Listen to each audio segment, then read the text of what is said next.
कुत्ता, बिल्ली और चोर की कहानी। एक समय की बात है, एक छोटे से गांव में एक कुत्ता, एक बिल्ली और एक चोर रहते थे। ये तीनों अपने अपने तरीके से जीवन जी रहे थे, लेकिन उनका रास्ता कभी भी एक नहीं था। गांव में एक कुत्ता रहता था जिसका नाम बूलू था। वह बहुत वफादार और बहादुर था। बूलू का काम गांव के घरों के पास रहकर उनकी सुरक्षा करना था। वह रात में घरों के आसपास घूमता और किसी भी अनजान व्यक्ति या जानवर को देखकर भौंकता, ताकि गांव वाले सतर्क हो जाएं। बूलू के बारे में सभी गांव वाले जानते थे और उसकी बहादुरी की बहुत तारीफ करते थे।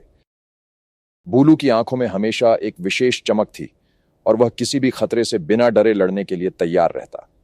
लोग कहते थे कि बूलू की भौंक से ही चोर डर जाते थे और उसका खौफ गांव में था। उसकी सबसे बड़ी ताकत उसकी वफादारी थी, जो कभी भी डगमगाई नहीं थी।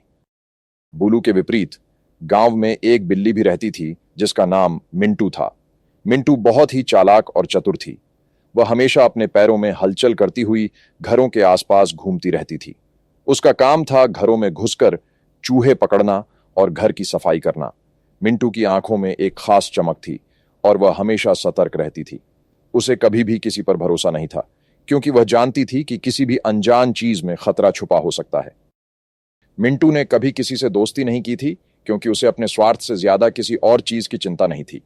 वह हमेशा अपनी ओर से सबसे अच्छा करने का प्रयास करती थी।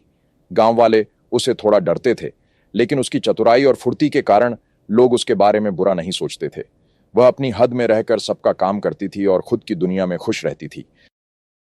गांव में एक चोर भी था जिसका नाम टिमटिम था। वह हमेशा रात के अंधेरे में छुपकर चोरी करता था। टिमटिम का कोई स्थिर घर नहीं था। वह हमेशा एक जगह से दूसरी जगह भागता रहता था, ताकि उसकी पहचान न हो सके। उसकी नजरें हमेशा गांव के घरों और उनके अंदर रखी चीजों पर होती थीं। वह जालिम और चालाक था और उसका एकमात्र मकसद लोगों का सामान चुराना था। टिमटिम को अपनी चोरियों में इतना माहिर हो गया था कि वह कभी भी पुलिस के हाथों नहीं पकड़ा जाता था। वह अपनी चोरियों को योजनाबद्ध तरीके से करता और किसी को भी शक का मौका नहीं देता था। उसकी आंखों में डर और धुंधला सा संतोष था, क्योंकि वह जानता था कि वह जो कर रहा था वह गलत था, लेकिन फिर भी उसका मन उसे रोकने का नाम नहीं लेता था। एक रात टिमटिम ने गांव में एक बड़े घर को निशाना बनाने की योजना बनाई।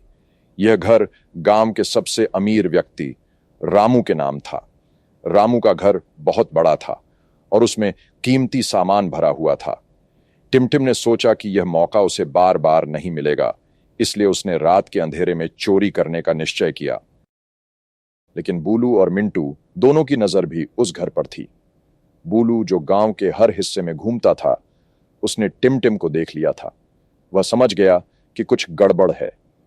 बूलू ने जोर से भौंकते हुए मिंटू को भी सतर्क किया। मिंटू, जो हमेशा अपनी चतुराई से काम करती थी, वह तुरंत समझ गई कि चोर गांव में घुसने की योजना बना रहा है।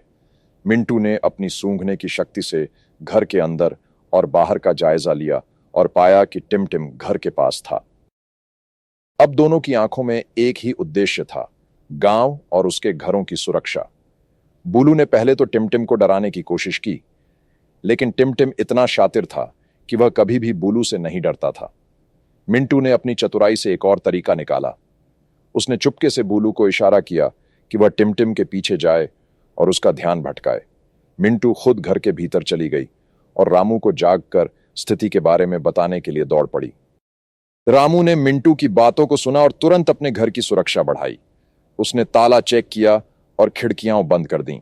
साथ ही उसने गांव के कुछ और लोगों को भी जागरूक किया। वहीं बूलू ने टिमटिम को कुछ इस तरह फंसाया कि वह भागने की बजाय डर कर खुद ही घर के बाहर आ गया। चोर टिमटिम, जो हमेशा दूसरों को धोखा देता था, अब खुद ही पकड़ा गया था। बूलू ने उसे घेर लिया और मिंटू ने गांव वालों को बुलाकर उसकी असलियत सबके सामने रख दी। टिमटिम को अपनी गलती का एहसास हुआ, लेकिन अब देर हो चुकी थी। गांव वालों ने उसे पकड़कर पुलिस के हवाले कर दिया।